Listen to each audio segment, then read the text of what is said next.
panahon nga ang putling ebanghelyo gihagis sa mga hiwi nga pagtulunan.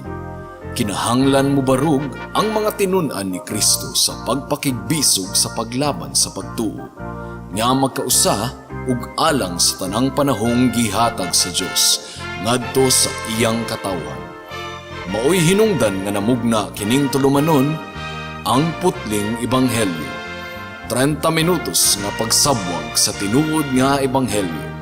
Kauban ni Pastor Jeremias Hangad, ang putling ebanghelyo. Tulumanon nga gihatod kaninyo sa Herald of Grace Radio Ministries Philippines. Ang putling ebanghelyo. Ang putling ebanghelyo.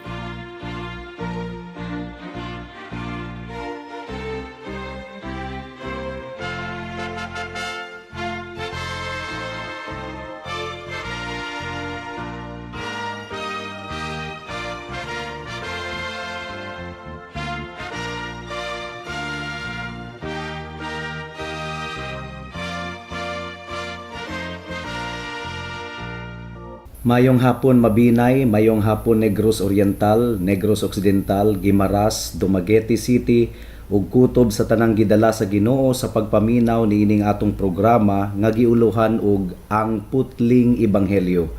Kini ang inyong igsuon og higala sa kahanginan si Pastor Jeremias Lauri Hangad sa Herald of Grace Radio Ministries Philippines, dinuyugan sa iglesia nga nag-sponsor niining atong programa, ang Salitran Covenant Bible Church sa Barangay Salitran, Dakbayan sa Dasmariñas, probinsya sa Cavite. Ang atong teksto ning takna sa kahaponon makita sa mga Buhat kapitulo 11 bersikulo 19 hangtod sa 26. Ang giingon diri: ang mga magtutuo nagkatibulaag gumikan sa paglutos nga nahitabo sa dihang gipatay si Esteban. Pipila kanila nangabot hangtod sa Phoenicia, Sipre ug Antioquia. Apan ang mga Hudiyo lamang ang ilang gisangyawan. Hinuon adunay pipila sa mga magtutuo nga taga Sipre ug Cirene nga nangadto sa Antioquia ug gisangyawan usab nila sa maayong balita mahitungod kang Ginoong Hesus ang mga dili Hudiyo. Ang gahom sa Ginoo diha kanila ug daghan ang nanuo ug nangakabig ngadto sa Ginoo. Ang balita mahitungod niini midangat sa simbahan sa Jerusalem, busa ilang gipaadto si Bernabe sa Antioquia. Sa iyang pag-abot didto ug sa nakita niya nga gipanalanginan pag-ayo sa Dios ang katawhan, nalipay siya ug gidasig niya silang tanan nga magpabilin nga matinumanon diha sa Ginoo uban sa bug-os nga kasing-kasing. Si Bernabe usa ka maayong tawo, puno sa Espiritu Santo ug sa pagtuo, ug daghang mga tawo ang nangakabig ngadto sa Ginoo. Unya miadto si Bernabe sa Tarso aron pagpangita kang Saulo. Sa dihang nakit-an niya si Saulo, gidala niya siya sa Antioquia. Sulod sa usa ka tuig silang duha nakig-uban sa mga magtutuo diha sa simbahan ug gitudluan nila ang daghang katawhan. Ug sa unang higayon, ang mga tinun-an gitawag nga mga Kristohanon didto sa Antioquia. May the Lord bless the reading and hearing of His Word. Sa atong teksto karon mga kahigalaan, nausab ang eksena sa mga panghitabo ug lahi na usab ang mga bida sa mga panghitabo. Apan ang tema susama ra gihapon sa mga nahaunang kapitulo sa basahon sa mga buhat. Unsa man ang kinatibuk ang tema? Ang tema sa basahon sa mga buhat mao kini nga ang Dios nagdugang og mga hintil, mga dili Hudiyo ngadto sa iyang iglesia ingon nga mga tinubos niya nga mga katawhan. Samtang nakatibulaag ang mga magtutuo gikan sa Jerusalem, gumikan sa dakong paglutos nga nahasulat sa kapitulo 8, ang uban kanila nagbiyahe sa ruta sa mga baybayon sa Phoenicia, ang uban mitabok sa dagat ngadto sa Cyprus, mo kini giingon sa atong teksto. Ang uban didto sa Antioquia, ang ikatulong dakong syudad sa Roman Empire, mo kining Antioquia, dako kay ini nga syudad, ug naguna nga mauswagong syudad didto sa Syria. Didto sa Antioch, mga kahigalaan, ang mga Kristohanon nga mga Hudiyo nanangyaw sa ebanghelyo ngadto sa mga Griego.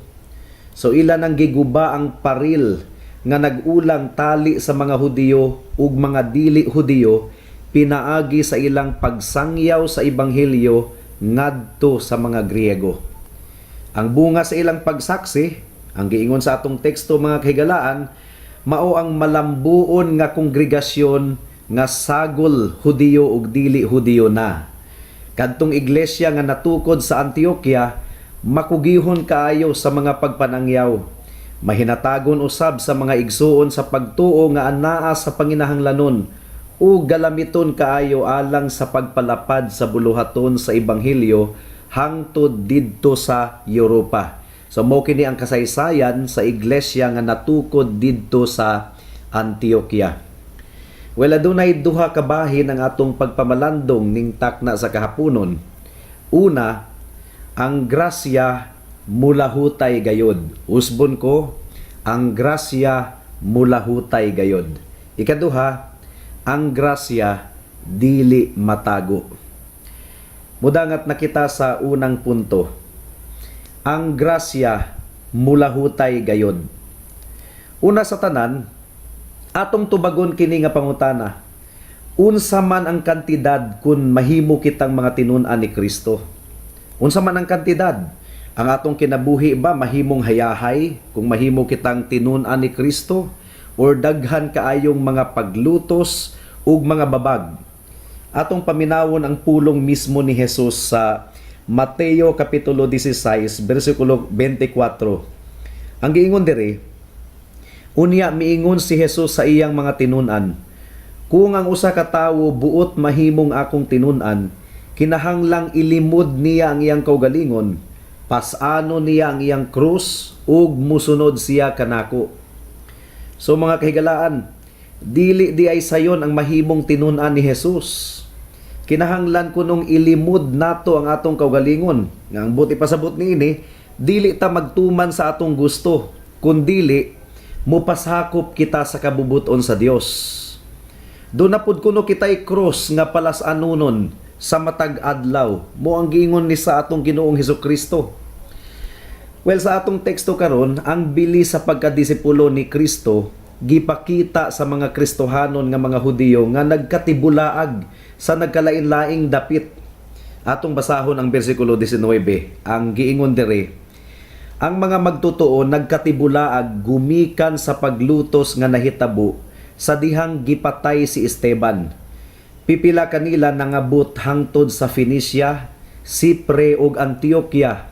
Apan ang mga Hudiyo lamang ang ilang gisangyawan. So makita nato diri mga kahigalaan, ang makalipay kaayo nga kamatuoran nga ang tinuod nga pagtuo mubarog gayud alang kang Kristo bisag unsa pa ang mahitabo. Usbon ko, ang tinuod nga pagtuo mubarog gayud, dili mo surrender bisag unsa pa ang mahitabo. Sa atong teksto karon, ang mga tinun-an ni Jesus mas gipili pa nila nga mibiya sa ilang kaugalingong dapit ug mulangyaw sa ubang mga kanasuran tungod sa dakong paglutos kaysa ilimod nila si Jesus aron magpabilin sila sa maayo nilang kahimtang didto sa Jerusalem. No. Alang kanila walay bili ang bisag unsang mga butang. Mas pilion pa nila nga mawala ang tanan gikan kanila tungod ug alang sa atong Ginoong Hesukristo. Well, hinaot nga hatagan usab kita sa Dios og susama nga kalig-on. Ang giingon sa bersikulo 19, ang mga Hudiyo lamang ang ilang gisangyawan. Well, wala naka-record ang hinungdan nganong sa mga Hudiyo ra sila nanangyaw. Pero alang kanako mga kahigalaan, adunay upat ka posibilidad nganong wala pa sila nanangyaw ngadto sa mga Hintil. Una, basin og niadtong tungura, wala pa gayud nila masabti kaayo ang kinatibuk ang plano sa Dios sa pagtubos nga naglangkob di ay sa tibuok kalibutan. Mao kadto ang atong mga leksyon ni adtong miaging mga semana. Ug dili lamang sa mga Hudiyo. Well, ikaduha, basin pud og nanginahanglan pa sila og dugang pangkatakos ug abilidad aron masangyaw usab nila ang ebanghelyo ngadto sa mga dili Hudiyo. Ikatulo, basin og galisod pa sila sa pinulungan sa mga lugar nga ilang napadparan. Mao nga wala pa nila mawali ang ebanghelyo sa mga dili Hudiyo nga lumulupyo ni adtong mga lugara. Ug ikaupat na kong pagduda, basin pod og giharian pa sila sa kahadlok nga lutuson usab sila sa mga nasod nga ilang napadulngan. Kung unsa man ang ilang rason, mga kahigalaan, nasayod kita nga dili gayod kabubuton sa Ginoo nga ang ebanghelyo alang lamang sa mga Hudiyo. Well, wala madugay sa bersikulo 20, gigamit sa Ginoo ang mga tinun-an gikan sa Sirene aron matuman ang iyang kabubuton. Paminawan ninyo ang bersikulo 20. Ang giingon dire, hinuon adunay pipila sa mga magtutuong nga taga Sipre ug Sirene nga nangadto sa Antioquia ug gisangyawan usab nila sa ebanghelyo mahitungod kang Ginoong Hesus ang mga dili Hudiyo. Tinuod gayod, mga kaigalaan, nga mubayaw kanunay ang Ginoo ug mga tawo aron sa pagbuhat sa iyang kabubuton. Wala gitugot sa Ginoo nga ang ebanghelyo magpabilin lamang sa mga Hudiyo. Mao nga nagpadala siya og mga mananangyaw gikan sa Sipre ug Sirene aron sa pagsangyaw sa ebanghelyo ngadto usab sa mga Griego. Ug tungod kay ang parehong Sipre ug Sirene, duha kini kadagkong mga syudad, mga karaan man nga mga Griego nga sibilisasyon or Greek civilization. Ang mga tinun-an nga gikan niadtong mga lugara, mga Griego usab ang ilang pinulungan ug hanas kaayo usab sila sa Griego nga kultura. Sila gayud ang pinakaangayan nga musangyaw sa mga Griego mahitungod kang Kristo. So atong mabantayan diri nga tinuod gayod nga magdihog ang Dios og mga kalalakin-an nga takos sa pagbuhat sa tahas sa pagsaksi alang kang Kristo sa nagkalain-laing dapit. Matik di mga kaigsuunan ang unod sa ilang pagpanangyaw. Unsa man ang unod sa ilang pagpanangyaw? Ang giingon diri sa bersikulo 20, ilang gisangyaw si Kristo. Ang mahitungod kang Kristo ang ilang gisangyaw. So si Kristo ug si Kristo lamang ang ilang gisangyaw. Buot kaming musunod sa ilang gibuhat. Mao nga diri sa kahanginan, si Kristo ug si Kristo lamang gayod ang unod sa among mga pagpanangyaw. Dili mo maka-expect nga kami mo sangyaw mahitungod sa among relihiyon ug sa among grupo. We are committed to preach nothing but Christ alone. Dili tawo ang among gisangyaw, dili relihiyon ang among gisangyaw, kundi si Kristo ug si Kristo lamang. Niini nga butang, tinuod gayod ang prinsipyo nga gitudlo ni Hesus kanato, sumala sa nahasulat sa Mateo kapitulo 12 bersikulo 34. Ang giingon ni Hesus, kay kun unsa ang anaa sa kasing-kasing, mausab ang mugawas sa baba. Unsa may anaa sa kasing-kasing sa mga tinun-an ni Kristo sa atong teksto. Abundansya sa ilang kasing-kasing ang grasya ni Kristo sa kaluwasan. Mao nga ila kining gilitok sa ilang mga baba bisan pa ngadto sa ubang mga tawo. Well, kung atong i-apply kini nga bersikulo sa atong kinabuhi, kung unsa ang anaa sa kasing-kasing, ilitok gayud kini sa baba.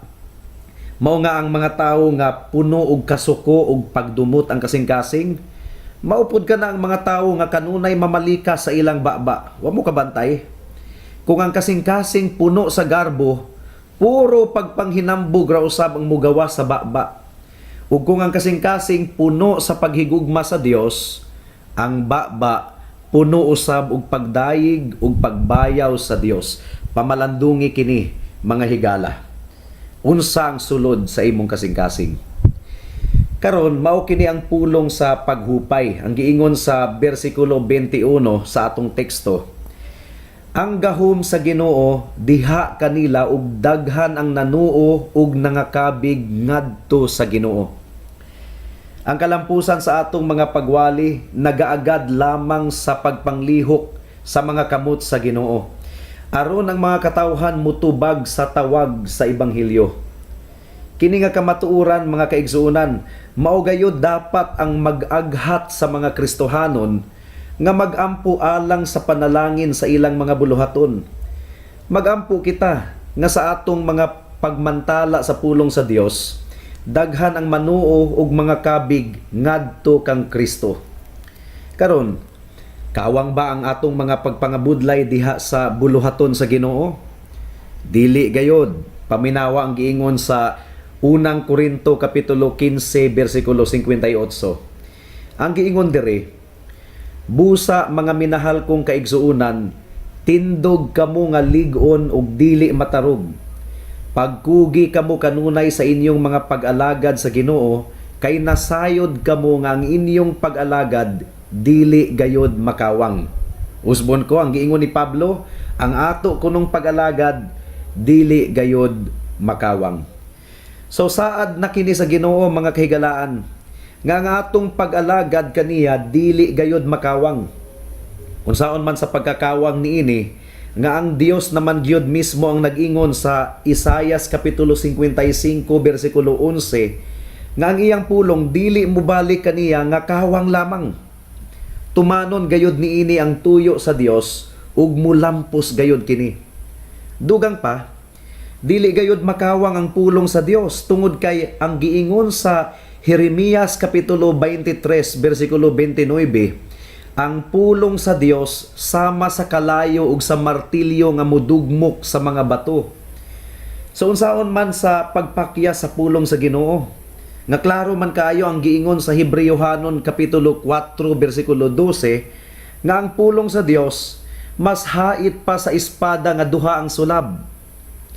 Atong ibutang ang atong confidence sa gahom sa pulong sa Dios, mga kaigsuunan, mga kauban nga mga pastor.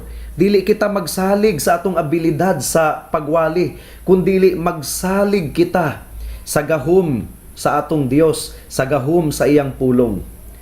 Nagtuo gayod ako higala nga ang atong pagwali diri sa kahanginan dili gayod mahimong kawang lamang tungod kay saad kini sa atong Ginoo.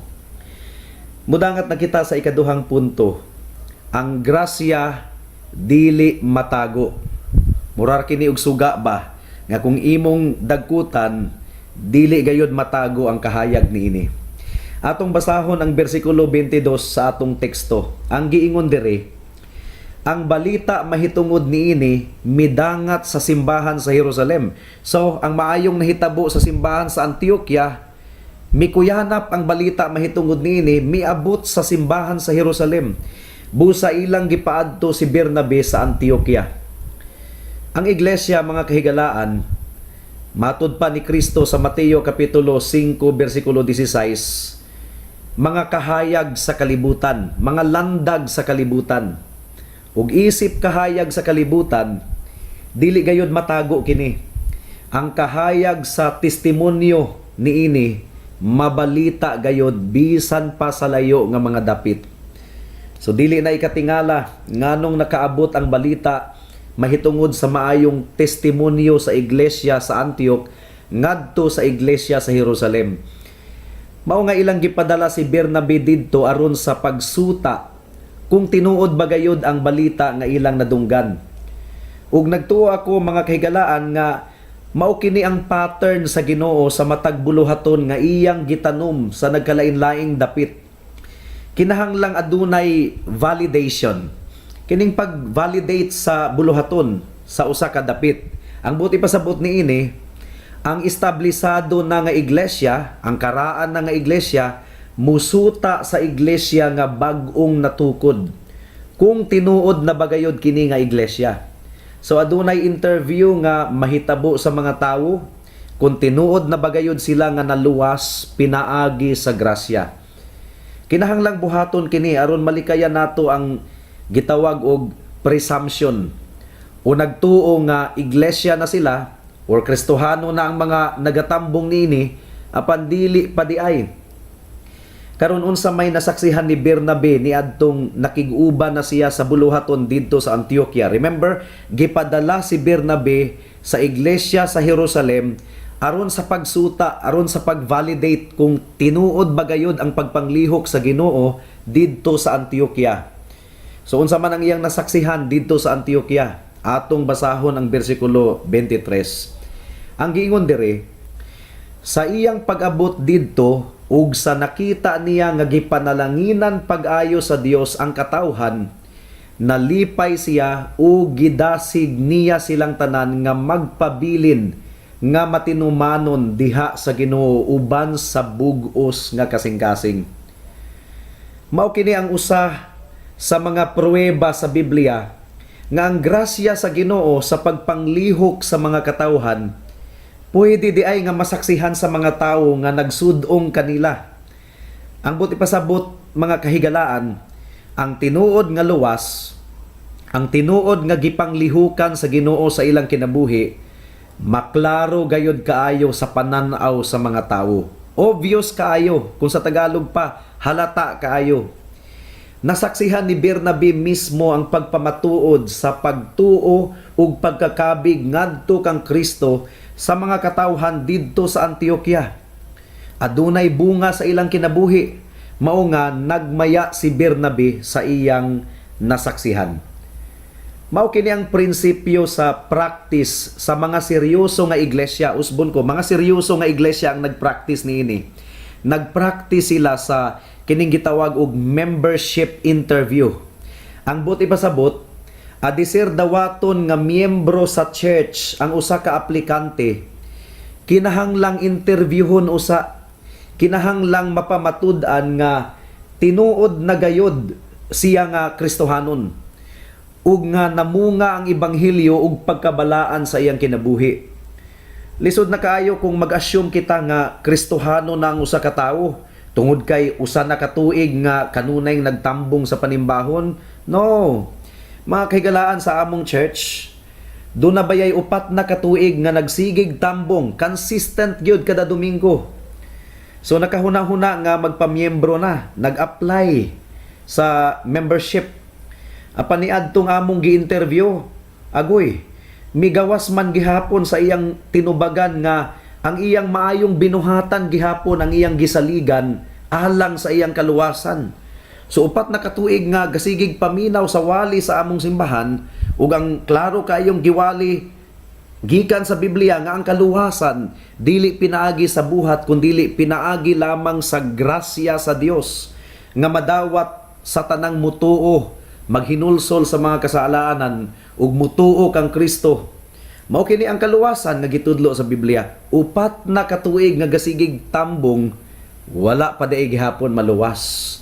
Migawas gihapon nga ang iyang kaugalingon ra daig gihapon ang iyang gisaligan. So dili ta pwedeng mag-assume mga kahigalaan, di ta pwedeng mag-assume muna nga kinahanglan gyud nga adunay membership interview. Kinahanglan gayud nga sutaon usa nato kung tinuod ba gayud siya nga Kristohanon, adisir nato idugang sa membership sa iglesia. So nakita ninyo ang ikaduha natong punto, ang grasya dili gayud matago. But pasabot, ang tinuod nga luwas, obvious gayud kaayo, masaksihan sa mga nagsudong niini. Bisag ang mga dili magtotoo, makarecognize gayud sa mga tinuod nga Kristohanon. Mao nga ang kanang mga nag-angkon nga Kristohanon kuno sila, unya walay bunga sa kinabuhi. Bisag ang mga dili magtotoo, makaingon nga Kristohanon di na siya. Mura magdili halata. Ang giingon sa bersikulo 25 ug 26 sa atong teksto, ang giingon dire, unya miadto si Bernabe sa Tarso aron pagpangita kang Saulo. Sa dihang nakit-an niya si Saulo, gidala niya siya sa Antioquia. Sulod sa usa ka tuig silang duha nakig-uban sa mga magtutuo diha sa simbahan ug gitudluan nila ang daghang katawhan. Ug sa unang higayon, ang mga tinun-an gitawag nga mga Kristohanon didto sa Antioquia. Si Bernabe mga kahigalaan nga nahimong usa sa mga magtutudlo didto sa Antioquia, nanginahanglan og kauban nga mutabang kaniya aron sa pagpadayon sa tahas sa pagtudlo ug sa pag-atiman sa mga katawhan sa Ginoo didto. Well, nasayod siya nga kwalipikado kaayo si Saulo sa maong tahas. ug ang iyang pagpakigbisog sa pagkuha kang Saulo didto sa Tarso aron makauban niya didto sa Antioquia, napamatud-an nga mabungahon kaayo tungod kay ang mga magtutuo didto sa unang higayon, mo kini ang giingon sa atong teksto, sa unang higayon gitawag sa mga tawo nga mga Kristohanon. Ambot pasabot sa una, dili pa Kristohanon ang tawag sa ilaa. Mga tinun-an pa ang tawag sa mga tawo kanila. Pero sa unang higayon, didto sa Antioquia, gitawag na sila og mga Kristohanon. Unsa may but ipasabot sa pulong nga Kristohanon? Well, sumala sa atong pagtuon sa pinulungan nga Griego, ang but ipasabot sa Kristohanon, little Christs, or murag si Kristo, or gagmay nga Kristo, or miliwat kang Kristo. So, gibansagan sa mga dili magtutuo ang mga tinun-an didto sa Antioquia nga mga Kristohanon o murag Kristo. Tungod kay ang ilang kinaiya, miliwat man kang Kristo. Ang grasya di ay sa kaluwasan mga kahigalaan, mamunga gayod og pagkabalaan ug pagkaliwat ni Kristo. Mao kini ang angay nga pamalandungan sa tanang mga nag-angkon nga sila mga Kristohanon. Duha ra baya ang kalsada padulong sa eternidad, ang luag nga karsada nga padulong sa kalaglagan ug ang sigpit nga karsada nga padulong sa kahimayaan. Karon, nganong luag man ang dalan padulong sa kalaglagan? Kini tungod kay sayon ra kaayo, walay pakabana sa pagkabalaan. Apan ang dalan sa kahimayaan masigpit tungod kay kinahanglang talikdan ang kasalanan sama sa mga bisyo, pagpamalikas, pagpamakak, kaulag, Dios-Dios, ug walay pagtamod sa pagsimba sa Dios sa adlaw nga igpapahulay. Usara ang ruta padulong sa langit, mga higala. Ug kini nga ruta, masigpit nga ruta, masigpit nga dalan, balaan nga ruta. Imposibleng nagbiyahe sa ruta padulong sa kahimayaan ang usa ka tawo kung ang iyang kinabuhi anaa sa kasalanan. Pamalandungi kini higala. Kung ikaw nag-angkon nga tinuod ka nga luwas, kinahanglan nga makita sa imong kinabuhi ang bunga sa pagkabalaan.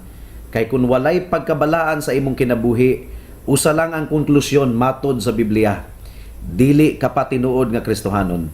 Wala ka pa malihuki sa grasya sa Dios sa imong kasing-kasing.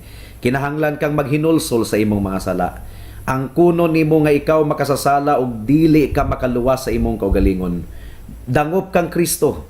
Salig kang Kristo. Salig sa dugo ni Kristo nga giula didto sa cross sa Kalbaryo. Adunay gahom si Kristo sa pagpasaylo, pagpapa sa tanang mong mga kasalanan pinaagi sa iyang balaang dugo ug aduna usab siya'y gahom sa pagbag-o sa imong kasing-kasing. Hatagan kaniya og bag-ong kasing-kasing basta dangop kaniya paghinulsol sa imong mga sala ug salig kaniya ingon nga imong bugtong Dios ug maluluwas.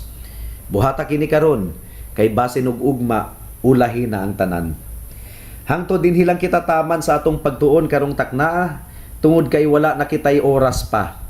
Ako kamong padayon nga giimbitar sa pagpaminaw ni ining atong programa sa matag Miyerkules alas 6 hangtod sa alas 6:30 sa hapon dinhi sa Power 102.1 RFM. Daghang salamat. Ayaw kamo paggamit og daotang mga pulong, kundili ang makatabang lamang ug makaayo sa mamati kaninyo. Ug ayaw ninyo pasub-a ang Espiritu Santo sa Dios, kay ang Espiritu mao ang patik sa Dios diha kaninyo alang unya sa adlaw nga luwason kamo sa Dios. Biyain ninyo ang tanang kayugot, kapungot ug kasuko. Ayaw na kamo pagsiningkahay ug pag-ininsultuhay. Hikalimti ang bisan unsang kaligotgot. Pagkaloy-anay hinuon kamo ug pagbaton sa malumong kasing-kasing alang sa usag-usa ug pagpinasayloay kamo ingon nga gipasaylo kamo sa Dios diha kang Kristo. Alang sa dugang nga mga pangutana, mahimong mo text kang Pastor Jeremias hangad sa 744-3030.